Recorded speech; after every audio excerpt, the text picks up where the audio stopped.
আলেমরা মনে করে যে আমরা বোধহয় জান্নাতের টিকিট পেয়েই গেছি।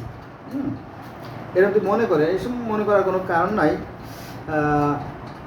মনে মনে সন্দেশ খাইলে আপনার মন ভরবে, কিন্তু পেট ভরবে না। পেট ভরার জন্য কিছু খেতে হয়, এটাই বিধান। তো আমি যখন কোরআন দিয়ে কথা বলি, তারা না বুঝেই অনেকে গালাগালি করে। সেটা বলতেছি। দেখেন যে কোরআনে কি বলছে। কোরআনে বলতেছে যে তিনি অর্থাৎ সৃষ্টিকর্তাই তোমার প্রতি এই কিতাব অবতীর্ণ করেছেন। জিব্রাইল মানে তিনি, তোমার প্রতি মানে নবী মুহাম্মদকে বলা হয়েছে, কিতাব বলতে কোরআনকে বোঝানো হয়েছে। তিনি মানে কি? আল্লাহ তোমার প্রতি মানে নবী মুহাম্মদের প্রতি, আর জিব্রাইল তো বলতেছে, আর অবতীর্ণ করেছেন কিতাব, এই কোরআন। এবার আসুন আলোচনা করি। তিনি তোমার প্রতি এই কিতাব অবতীর্ণ করেছেন, যার কিছু আয়াত সুস্পষ্ট, ধার্তহীন, এগুলো কিতাবের মূল অংশ, আর অন্যগুলো রূপক। এটা আছে সূরা আল ইমরান আয়াত নম্বর 7। মানে এই যে কোরআন শরীফে কিন্তু সব কথা মূল কথা না। মূল কথা মাত্র দুইটা। একটা আছে যে তোমরা সৃষ্টিকর্তার প্রতি ঈমান রাখো, বিশ্বাস রাখো, আর সৎ কাজ করো।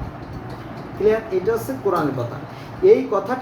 এই কথাটা বোঝানোর জন্য আল্লাহ পাক বিভিন্নভাবে, এভাবে সেভাবে ওভাবে ঘুরিয়ে ফিরিয়ে নানান উপমা, উদাহরণ, কিচ্ছা, কাহিনীর মাধ্যমে বোঝানোর চেষ্টা করছে মানুষকে। এইটা হচ্ছে এটা most important point our holy কোরআন।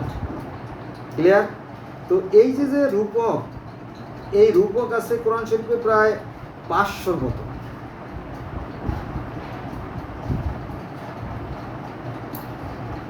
এই রূপককে আরবিতে কি বলে জানেন? সববে নজুল আর আমসালুল কোরআন, যাকে বলে উপমা বা উদাহরণ। বাংলা করলে এটা হয়।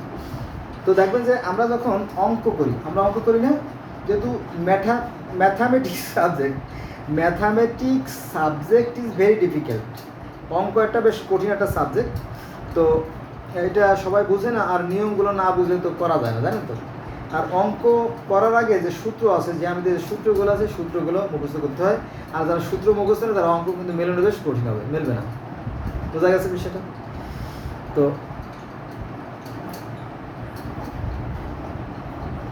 তো এই যে উপমা বা উদাহরণ, মনে করেন যে কোরআনে 25 জন নবীর কাহিনী আছে না? 25 জন নবীর কাহিনী। যেমন কার কাহিনী আছে আমি বলি। যেমন আপনার এটা আদম আলাইহিস সালামের কাহিনী আছে, ঈসা আলাইহিস সালামের কাহিনী আছে, ইব্রাহিম আলাইহিস সালামের কাহিনী আছে, ইসমাইল আলাইহিস সালামের কাহিনী আছে, ইসহাক আলাইহিস সালামের কাহিনী আছে, ইয়াকুব আলাইহিস সালামের কাহিনী আছে। তারপরে আছে মূসা, তারপরে হারুন, জাকারিয়া, সুলেমান, তাই না? এভাবে অসংখ্য নবীর কাহিনী আছে। তো সেই কথা এখানে চলে আসছে যে কোরআন শরীফে আছে অনেক রূপক বা কিস্সা কাহিনী, আর কি, গল্প। তো আমরা জানি যে 25টা গল্প আছে, 25 জন নবীর 25টা। যেমন লুত, আদ, সামুদ, জানেন, এই সমস্ত কাহিনী আছে। এগুলো মূলত শিক্ষণীয় বিষয়। আল্লাহ এখানে বলেন যে দেখো, অতীতে যারা ভালো কাজ করছে তাদেরকে আমি কল্যাণ দান করছি, তাদেরকে আমি মুক্ত করছি, তাদেরকে আমি উদ্ধার করছি। বিভিন্ন নবীরা ছিল ন্যায়ের পক্ষে, আদর্শের পক্ষে। আর যে সমস্ত জালেম অত্যাচারী রাজা ছিল, তাদেরকে অনেকের বিভিন্নভাবে, কাউকে আকাশ থেকে বিনা মেঘে বজ্রপাতে মারা হয়েছে, কাউকে পাথর মেরে মারা হয়েছে, কাউকে মানে দুরারোগ্য ব্যাধি দিয়ে হত্যা করা হয়েছে। যেমন প্লেগ রোগ, প্লেগ একটা মহামারী রোগ, প্লেগ দিয়ে মারা হয়েছে। তারপরে ভূমিকম্প দিয়ে মারা হয়েছে, তাই না? এইভাবে অসংখ্য পদ্ধতিতে সৃষ্টিকর্তা মেরে দেখাইছে। কাউকে পানি ডুবে মারছে, জানেন না? পানিতে ডুবে মারছে। এই পানিতে ডুবোই মারার কাহিনী আছে সনাতন ধর্মের ঈশ্বরের অবতার রহস্যের বৈবৎস মনু, অর্থাৎ মনু কাহিনীতে, মৎস্য অবতারের কাহিনীতে আছে। এই বন্যার কাহিনী তারপরে চীন, লাওস, কম্বোডিয়া, ভিয়েতনাম, থাইল্যান্ড, হংকংয়ের জিন-উহুর কাহিনী সে বন্যার কাহিনী আছে। তারপরে মিশরেও বন্যার কাহিনী আছে। তারপরে পৃথিবীর প্রথম লিখিত গ্রন্থ আপনার গেলিয়ামেসে, সেখানে পুতনাপিস্তিমের জীবনে এই মহাপ্লাবন ঘটছিল, সবাই মারা গেছিলো, শুধু পুতনাপিস্তিমের পরিবার বেঁচে ছিল।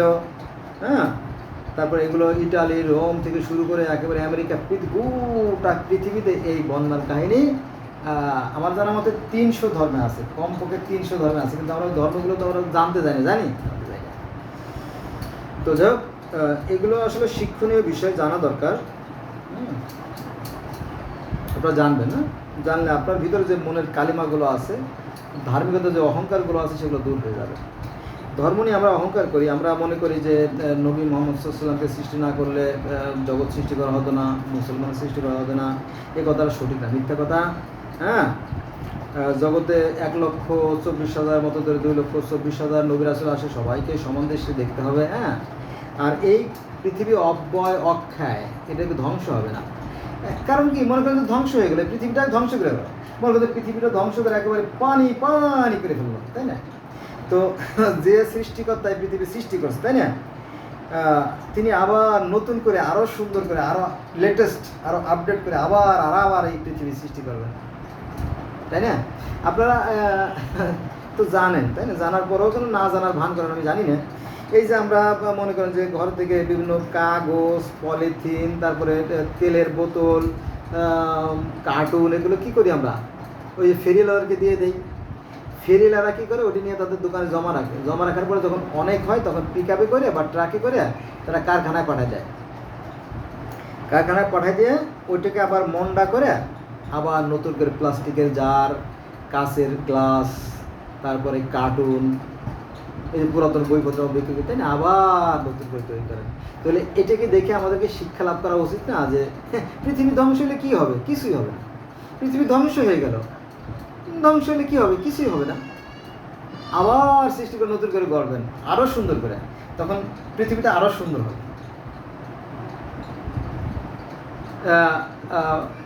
আল্লাহ পাক যখন আদম হাওয়াকে সৃষ্টি করলেন, তখন আদম হাওয়াকে বলছিল যে, হে আদম হাওয়া, তোমরা করো, ওই যে জান্নাতে আরামায়েশেই থাকো, ওই নিষিদ্ধ গাছের ফল খেও না। কিন্তু এই আদম হাওয়া নিষিদ্ধ গাছের ফল খেয়ে একটা ঝামেলা সৃষ্টি করলো, যে কারণে আমাদের এই পৃথিবীতে আসা লাগলো একটা অশান্তি, তাই না? তো আল্লাহ পাক যদি এরপরে যদি জান্নাত সৃষ্টি করেন, তখন ওই মনে করেন যে ওই জান্নাতের ভিতরে যে গাছ আছে না, ওই যে গন্ধম গাছ, ওই গাছটা কেটে ফেলবেন, এখানে এই গাছ রাখবো না, কারণ এই গাছ ঝামেলা করে। অথবা ওই গাছটা যদি রাখেনও, যদি বিশেষ কোনো গাছ হয়ে থাকে, তাহলে ওখানে কয়েকজন ফেরেশতা দিয়ে যদি পাহারা দেন, তাহলে কি আদম হাওয়া ঢুকতে পারবে না। অথবা ওখানে যদি তার কাটা দিয়ে ঘিরে দেন, ঢুকতে পারবে না। আসলে তা না, এটা হচ্ছে আমার সেই মহান সত্তা, যিনি এই বিশ্ব ব্রহ্মাণ্ডের পরিচালক, তিনি ভালো আর মন্দ দিয়ে একটা খেলা খেলছেন। তিনি দেখতে চান যে কর্মে কে উত্তম, ঠিক আছে? একটাই সাবজেক্ট, আসলে আমরা ভালো কর্ম করি। কোরআন ওই একই কথা বলে, ইন্নাস সালাতা মানে নিশ্চয়ই নামাজ, সালাতা মানে তো নামাজ হলো ফার্সি শব্দ। এই কোরআনে বা এই ফার্সি শব্দ ঢোকার কারণ কি জানেন? ওই যে পার্সি ধর্মের একজন লোক ছিল, ওনার বাড়ি ছিল পারস্যে, ইরানে। তাকে নবী মুহাম্মদ সাল্লাল্লাহু আলাইহি ওয়াসাল্লাম দায়িত্ব দিয়েছিলেন এই কোরআন শরীফ ট্রান্সলেশন করার জন্য। তো উনি ওনার যে পার্সি ধর্মের কিছু কথা ঢুকে গেছে, বুঝছেন? এই হলো বিষয়, এটা অনেকে জানে না, এই হলো বিষয়। আর পার্সিরাও কিন্তু 5 ওয়াক্ত নামাজ পড়তো। আজ থেকে 5000 বছর আগে পার্সিরা 5 ওয়াক্ত নামাজ পড়তো, নামাজের আগে তারা ওযু করতো, এবং পার্সি ধর্মে সেই মিরাজের কাহিনী আছে, জান্নাত জাহানের কাহিনী আছে, ভবিষ্যতের কাহিনী আছে, সব আছে। যে বিষয়গুলো লুকায় রাখা হয়, এই সমস্ত কথা বললে আপনার ধর্ম ব্যবসা আর টেকে না, বুঝছেন? এটার বিষয়। বন্ধুরা জানেন তো, আমার এভাবে কথা বলতে অনেক কষ্ট। দিন রাত আমি এত ঘন ঘন ভিডিও করি, হ্যাঁ, এরপরে যদি আবার কেউ গালাগালি করে, তাহলে তো তার গালাগালি তার বুকেই থাকবে। আসলে আমরা কোরআন জানি। আচ্ছা, আর একটা গুরুত্বপূর্ণ আয়াত আলোচনা করে ভিডিওটা শেষ করে দেবো। এটা হচ্ছে যে কোরআনে আল্লাহ বলতেছে যে, বলো আমরা আল্লাহ হতে এবং আমাদের প্রতি যা অবতীর্ণ হয়েছে কোরআনে, আল্লাহ হতে এবং কোরআনে, এবং যা অবতীর্ণ হয়েছিল, যদিও ভিডিও আমি বারবার করছি,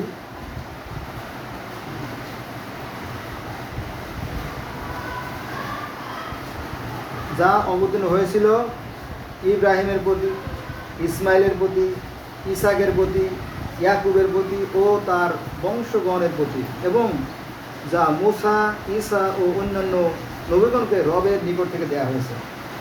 অর্থাৎ এই সমস্ত নবীদেরকেও আল্লাহ পাক কিতাব দিয়েছেন, সহিফা দিয়েছেন।